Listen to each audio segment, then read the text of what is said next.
Part of a director's job is to choose what movement is going to be played. And although playing online has taken away the need for directors to deal with things like revokes and leaves out of turn, directors have still had to choose what movement is going to be played.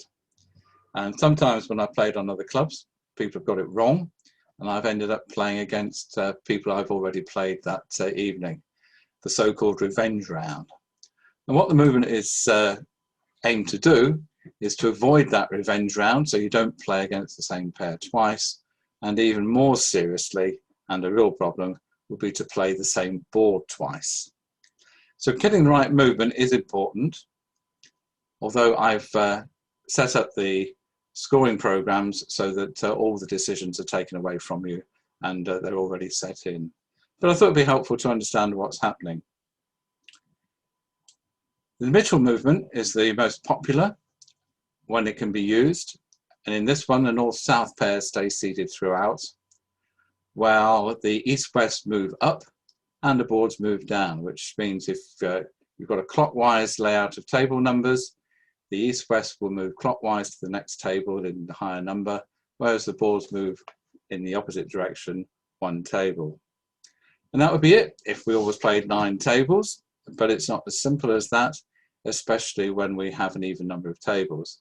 So we have to make some adjustments. And the simplest adjustment you can make with an even number of tables might be that a skip is required. Now, a skip occurs when the number of rounds has reached half the number of tables. And if you carried on with a simple movement, you would end up playing the same board that you'd already played before. So what happens is instead of moving to the next table, the east-west skip a table and move on to. They think they're skipping opponents. What they're actually doing is skipping boards which they've already played. If there's a smaller number of tables, and what you then need to do is to have a share and relay. This is where the first and last tables in the room play the same boards throughout. And between the middle 2 tables, there is a space where you put the set of boards where they pause for a while before moving on to the next round. So again, if you've got 8 tables, 1 and 8 would be sharing, whereas between 4 and 5, there will be a place where 5 puts the boards and they sit there for a full round before table 4 picks them up and plays them.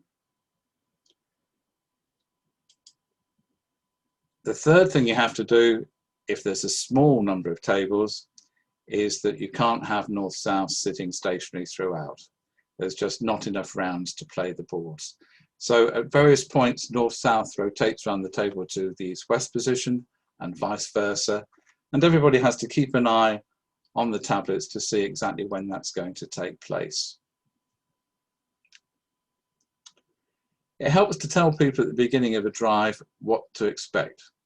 So tell them if there's going to be a skip and when it will occur. So say, we're playing a skip tonight, please, after 4 tables, skip. You'll need to remind them later on to make that actual skip because not everybody will remember. But fortunately, if you forget to tell them, if you've told them at the beginning, there's usually somebody who'll remember and give you a nudge to make sure that everything goes smoothly. Of course, if there's a share and relay, when the boards are first put out, the first and last tables need to have it pointed out to them that they are sharing, and to do that in a friendly manner. And between the middle 2 tables, if there's a relay, they need to understand that there's a place where the one table places the boards and leaves them there for a round before the next table picks them up and plays with them.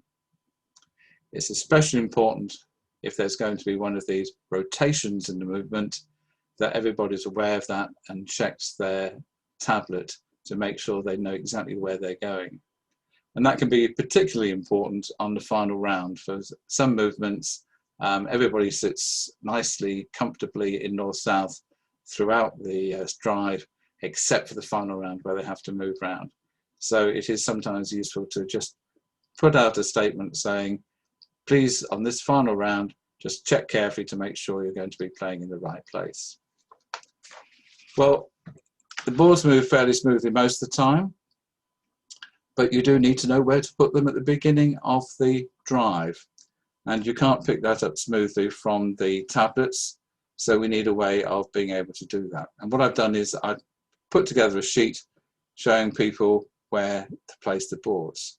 And here's an example for the 24 board movement. Now the 10 board movement, for example, will be a skip, and the boards are put out fairly simply, 3 boards per table, working round all the tables quite smoothly. But for 12 tables, the asterisk up there is a warning that there's a share and relay needed.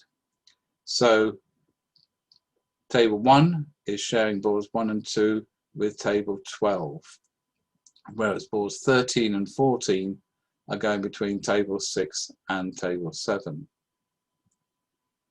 With a smaller number of tables, the movements can be more complicated.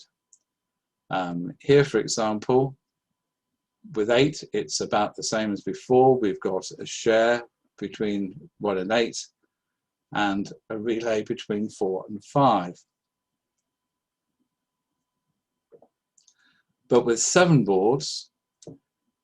tables, the boards are set out quite smoothly, but then there's quite a set, 15, 16, 17, 18, 19, 20, 21, 22, 23 and 24, which are sitting on the table after table 7, and table 7 will gradually bring them into play, and table 1, when they've finished their boards, will put them on that table as so the boards circulate around. If we've got just 3 or 4 tables, things are quite irregular and the boards don't move smoothly, and what you do is put them on a table and get people to collect them and play them in the correct order. That's explanation. As I say, the tablets tell people where to go and what boards to play once you've got started. So as long as people keep an eye on it, especially if it's one of these movements where the north-south moves around the table to east-west positions, everything should go smoothly.